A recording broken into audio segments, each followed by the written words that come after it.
नमस्कार बंधुरा आजकेर रेसिपि सुजिर इडली झटपट डिनार बा ब्रेकफास्टेर जोन्नो एई सुजिर इडली बानिये निते पारेन। हेल्दी एबं टेस्टी एकटा अपशन ब्रेकफास्ट डिनारेर जोन्नो। सब समय चाल डाल भिजिए फार्मेंटेड करार समय थाके ना, तखन एई सहज सामान्य उपकरण दिए इडली बानाते पारेन। 1 कप सुजी मिक्सिंग जारे निये 3-4 सेकेंड सेटाके घुरिए निয়েছি। कारण कि आमार এই সুজিটা একটু মোটা দানা সুজি ছিল, সেই কারণে একটু মিক্সিং জারে ঘুরিয়ে নিয়েছি। এবার দিয়ে দিন হাফ কাপ মতন টক দই, হাফ চামচ নুন আর হাফ কাপ জল দিয়ে ভালো করে তিনটে জিনিস ভালো করে মিশিয়ে নিতে হবে।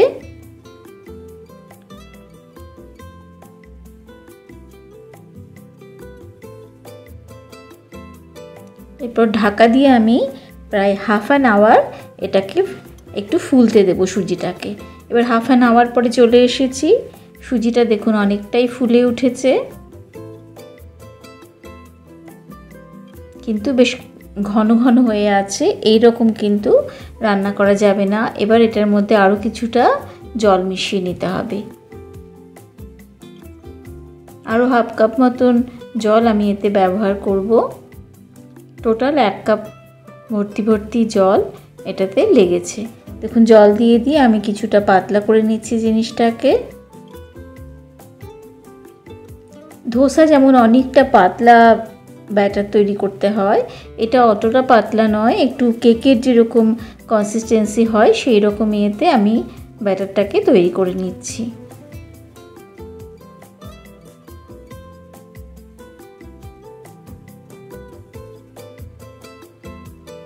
বাচ্চার টিফিনেও কিন্তু এরকম একটা হেলদি রেসিপি আপনি ব্যবহার করতে পারেন। দিয়ে দিলাম একদম 1 চিমটে বা 1/4 চামচ মতন বেকিং সোডা। এটা দিলে ইডলিটা বেশ ভালো ফোলে, ইচ্ছে না হলে নাও দিতে পারেন। এবার আমার একটা মাইক্রোওয়েভে ইডলি তৈরির কন্টেনার আছে, তার মধ্যে আমি এবার অয়েল ব্রাশ করে নিচ্ছি।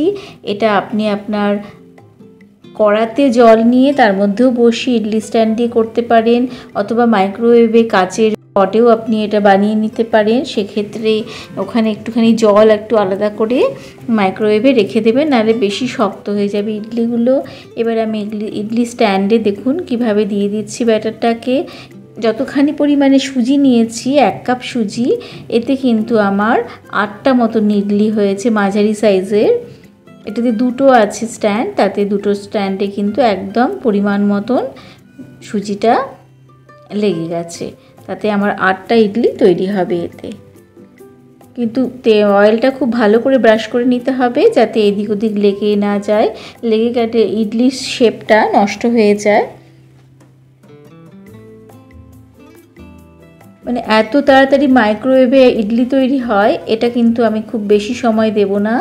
মাত্র 5 মিনিট দেওয়ার পরেই কিন্তু আমার এই ইডলিটা তৈরি হয়ে যাবে। তাহলে বুঝতেই পারছেন যে ব্রেকফাস্ট বা ডিনার তৈরি এই গরমে কত সহজে, কত অল্প সময়ে আপনি রান্নাঘরে না থেকেও ইডলি তৈরি করে নিতে পারেন। এখানে যে চাটনি দুটো আমি ব্যবহার করেছি, তার একটা চাটনির রেসিপি আমার কিন্তু অন্য ভিডিওতে রয়েছে, ইচ্ছে হলে দেখে নিতে পারেন।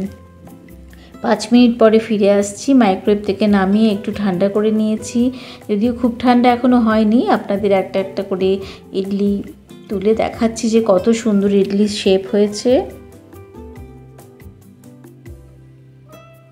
খুব সহজ এবং খুব সামান্য উপকরণে একটা ব্রেকফাস্ট বা ডিনারের রেসিপি এটা। দেখুন কিভাবে উঠে আসছে।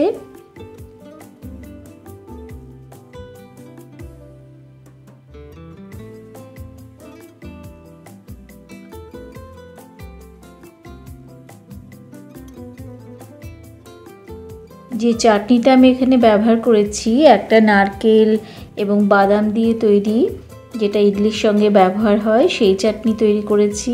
এবং আরেকটা হলো টমেটো এবং পনির দিয়ে আরও একটি লাল চাটনি আমি তৈরি করেছিলাম। এখানে বাদামের চাটনিটার রেসিপি আমার অন্য ভিডিওতে রয়েছে, আপনাদের ইচ্ছে হলে সেটা দেখে নিতে পারেন। খুবই সুস্বাদু একটা চাটনি। ইডলিগুলো হয়ে গেছে, এবার একটা ইডলি ভেঙে দেখাচ্ছি, দেখুন কত সুন্দর একদম জালিদার ভাপা একটা ইডলি তৈরি হয়েছে। বন্ধুরা অবশ্যই বানিয়ে দেখতে পারেন। 5 মিনিটে মাইক্রোওয়েভে ইডলি তৈরি করে ডিনার বা ব্রেকফাস্ট রেডি করে নিতে পারেন। আশা করি ভালো লেগেছে। আপনাদের সঙ্গে পরবর্তী রেসিপিতে আবার দেখা হচ্ছে।